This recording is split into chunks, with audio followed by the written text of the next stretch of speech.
Bem-vindos ao Minuto Orquestral, uma nova série apresentada pelo canal Trumpeter's Stuff, onde eu dividirei com você, em breves vídeos, a minha abordagem aos principais trechos orquestrais solicitados em audições para ingressos em orquestras profissionais.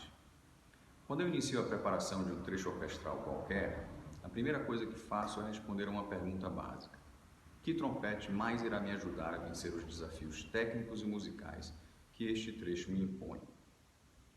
A resposta a essa pergunta será tão variada quanto a quantidade de trompetes ao meu dispor. Trompete de rotor ou de pistons? Trompete em si bemol, em dó, ré ou mi bemol? Trompete piccolo em si bemol, lá ou sol? E dependerá de uma série de fatores. Quem é o compositor? Qual a tonalidade da obra? Qual a sonoridade pretendida? Qual a facilidade técnica desejada? Existe uma tradição? Eu quero segui-la? Para que orquestra estou tocando? Hoje em dia, existem trompetes em todas as afinações.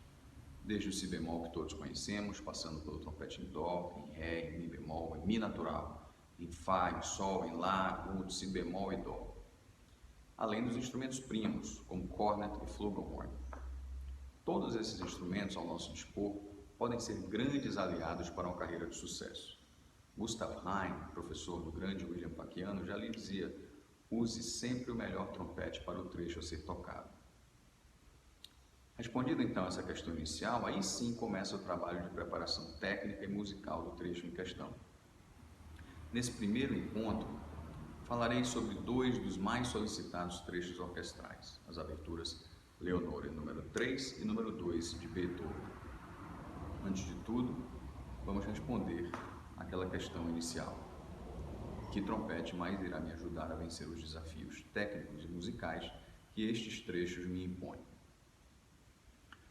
No caso da abertura número 3, em si bemol maior, a resposta que encontrei para me ajudar foi trompete de rotor em si bemol. A escolha pelo trompete de rotor foi definida pelo compositor Beethoven. Na minha opinião, esses são os instrumentos adequados para se tocar todo o repertório clássico e boa parte do romântico, composto na Alemanha e na Áustria, ou seja, tudo entre Haydn e Bruckner. E em si bemol, porque como a obra está em si bemol maior, ao usar o trompete em si bemol, eu tocarei em dó maior, livre de quaisquer acidentes e com quase nenhuma necessidade de ajustes de afinação com as bombas. Muito bem. Talvez você já tenha ouvido a máxima da aviação que diz que os momentos mais perigosos de um voo são a decolagem e a aterrissagem. Podemos fazer uma analogia com nossos trechos orquestrais. Em muitos deles, as maiores dificuldades estão no seu começo, a decolagem, e no seu final, a aterrissagem.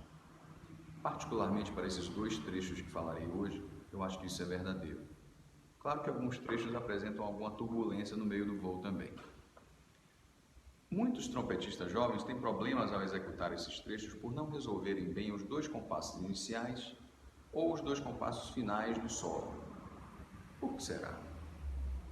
O problema, a meu ver, nos dois compassos iniciais é de organização rítmica. As mínimas devem ser tocadas em tempo. Eu sugiro algo em torno de semínima 76, e não como se houvesse fermatas sobre elas. As semicolcheias, por sua vez, devem ser organizadas da seguinte forma. Esses colchetes que vocês veem na parte são indicadores de direção. Eles nos dizem que notas pertencem a que notas. Quase nunca os desenhos musicais combinam com os desenhos gráficos da partitura. Eu precisaria de uma aula inteira para falar sobre isso, mas gostaria de recomendar agora a leitura de dois livros: Note Grouping, A Method for Achieving Expression and Style in Music Performance, de James Morgan Thurman, e Sound in Motion, de McGill. Esses livros serão de imensa ajuda para os entendimentos dos fraseados musicais. Há outros autores muito importantes de serem lidos, como Casals e o seu A Arte da Interpretação, ou Debussy e seu El Ritmo Musical. Esses são ótimos guias para o aprendizado da arte de frasear musicalmente. Os conceitos do Note Grouping e do Sound in Motion serão usados por mim com frequência para sugerir um fraseado musicalmente sólido aos trechos que abordaremos nessa série. No terceiro compasso da abertura, estabelece-se o tempo de ala breve, ou seja, o tempo fica 2 vezes mais rápido que nos compassos anteriores.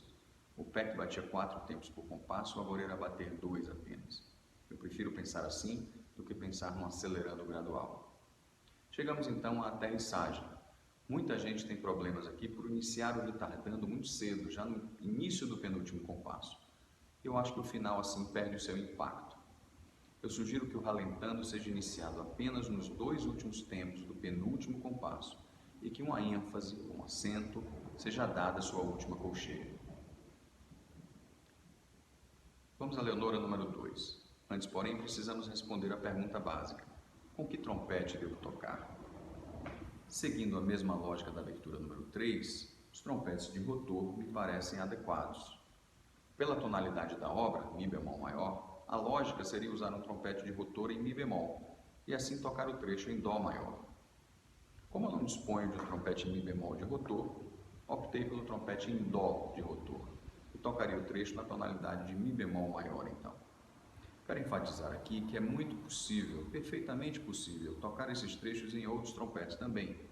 Estou sugerindo a vocês as soluções que melhor funcionaram para mim. A resposta de vocês àquela pergunta inicial pode ser diferente da minha, claro. Não se sinta obrigado a usar o mesmo instrumento que um outro colega ou um professor usou. Descubra o que funciona para você. Muito do que sugeri para a Leonora número 3 se aplica à número 2, a mesma organização rítmica para os compassos iniciais, com um cuidado a mais. Beethoven muda a forma como ele escreve os 2 primeiros compassos, mas você não deve mudar a forma como os toca. A pausa que ele escreveu na abertura número 3 foi substituída por uma colcheia, ligada à mínima anterior na número 2. Você deve definir o final da mínima, eliminando mentalmente a colcheia a ela ligada.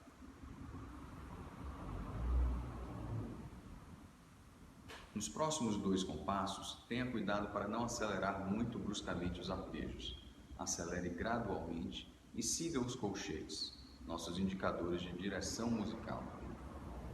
O perigo na aterrissagem deste trecho é achar que o trecho acaba na semibreve longa e perder-se a conexão com a última nota. Todo cuidado com esse intervalo descendente é pouco. Eu sugiro que você conte mentalmente os tempos da semibreve e chegue com muita confiança à última nota. Atenção também à afinação desse último intervalo de Sol e Mi bemol. O Sol muitas vezes quer subir um pouco na afinação e o Mi bemol tem uma tendência a ficar um pouco baixo. Tente controlar isso e, se tiver dificuldades em consegui-lo, você pode utilizar digitações alternativas, o Sol com 1 e 2 e o Mi bemol com 2 e 3. O importante é que soe afinado. Espero que tenham gostado de minhas sugestões. Nos vemos em breve no próximo Minuto Orquestral. Muito obrigado.